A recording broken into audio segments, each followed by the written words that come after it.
Aaron, welcome. Thank you very much for your time today. How are you doing? Pretty good, yeah. Coming off a nice win the other night, so yeah, feeling good. Well, I must say we should probably do an interview every week because I arranged it on Monday, and then you score in a win on Tuesday. Not bad, eh? Definitely, maybe a little good luck charm there, but yeah, it was nice to get a goal, and but more importantly, yeah, happy to get back to winning ways. For sure, yeah. But as a centre back, do you get a goal bonus? Is that in your contracts, or is it something that's only done for strikers and stuff like that? Unfortunately, only strikers. So Ah. we had a joke with the coach that maybe next year we look to put it in there.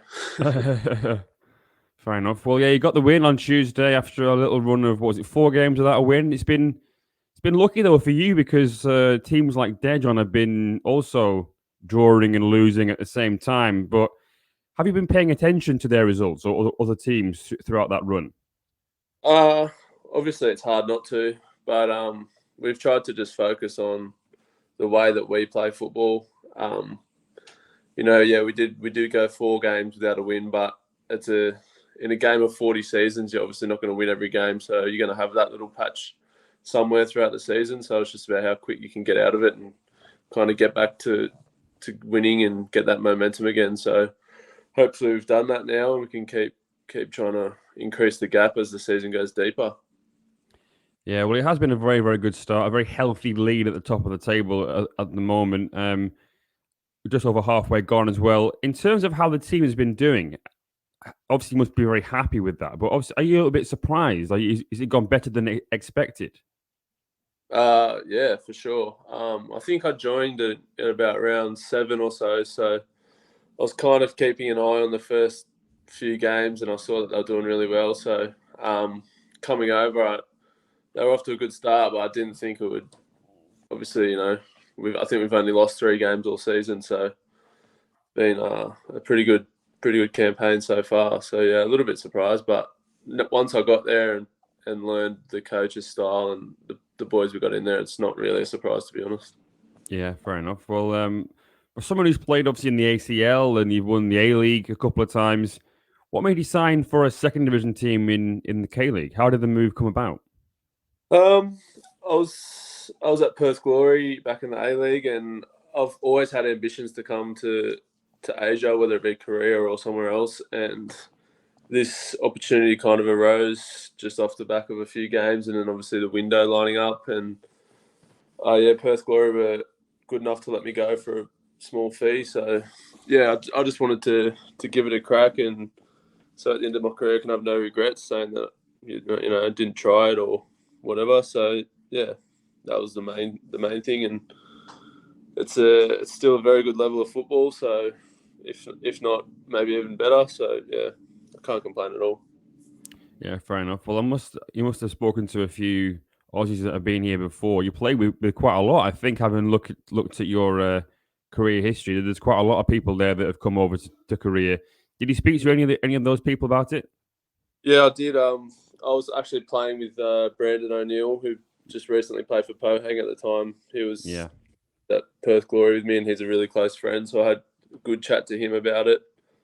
Um, Connor Chapman, who I've played with before, I know he's been here for quite a few years. So there was another one, and then Matty German, who I used to play with as well. So Yeah. there's fair few boys that I know that have just said, "Yeah, mate, you've got to do it." And even Alex Wilkinson, Yeah. I'm not sure I remember, who played 4 years and was pretty successful here at John Book. So Yeah. Yeah.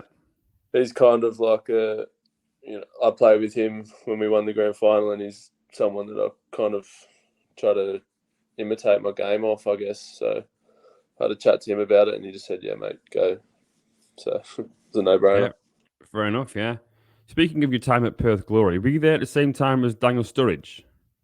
I was, yes, yes. What was he like? He's a unreal bloke. I can't speak a bad word about him.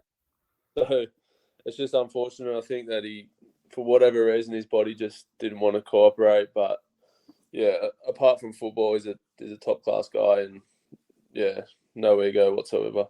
Really? Did he get a bit of banter about his high standards to find a barber? Yeah, absolutely. He caught plenty of banter, but he was more than willing to give it back, so Fair made enough. it a bit of fun.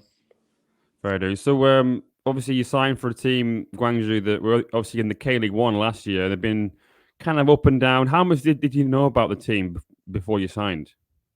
Not a lot, to be honest. I just kind of looked at them when I had the opportunity. So I did know that they just got relegated. So I thought that they would have ambitions to go straight back up, which they clearly do.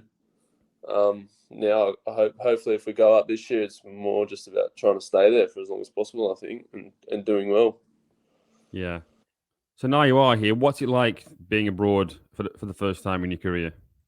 Yeah, it's certainly shocked me a little bit, but yeah, it's been really good. It's been really enjoyable. It's a good experience for myself.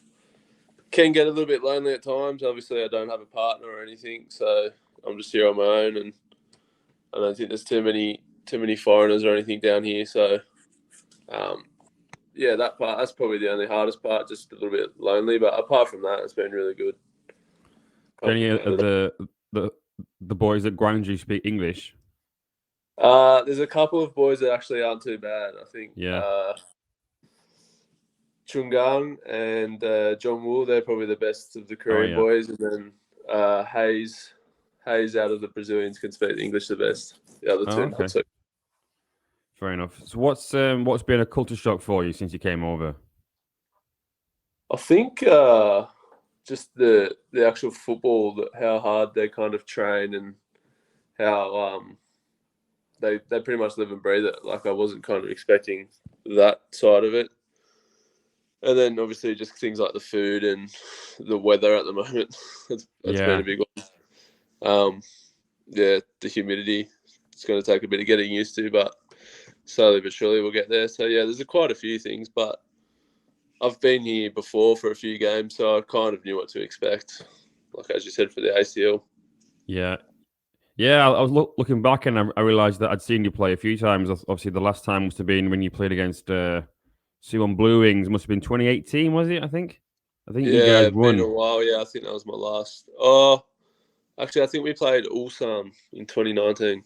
Ah, right. Yeah, yeah. Yeah, I'm up this up in the country, so I wouldn't have seen that one in person. But I yeah, was at that Suwon Blue Wings game. yeah, That was a funny run for them because they lost or didn't win any of their home games in the group stage, but still managed to get through to the semi final. It was crazy. yeah. It's a funny campaign, that ACL. Yeah. Anything can happen. It's true, yeah. Well, I have to ask you about the food. The Korean fans would be fuming if I didn't ask you about food. You know what they're Yeah. like. They're so proud of Korean food. What's your favorite Korean food that you've eaten so far? I'm a big fan of the soups. Yeah. So I like the kimchi soup. What else have we had?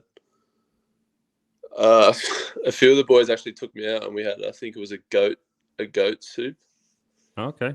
and it was actually quite good. So yeah, there's not too many things I haven't tried, to be honest. But yeah, I'll probably say the kimchi soup. Yeah, it's a good one. That. Well, in terms of the football, then, what's the manager like to work with? I think this is his first season managing at this level. But what's he like day to day? What's he like out on the training pitch and stuff like that? No, he's been really good.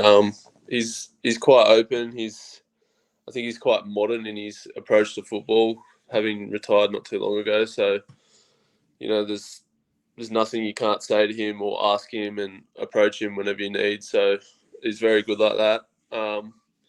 Obviously, when we're on the pitch, it's intense. It's high quality. It's million miles an hour, but that's what you need to be successful. So, and tactically, he's very thorough. He puts a lot of work in. We do a lot of video. So yeah, he's been really good, and he kind of eased me into the minutes that I was playing, which was at the time probably a little bit frustrating for me. But in hindsight, now it's left me in good nick for the rest of the season. So I think it's been really good.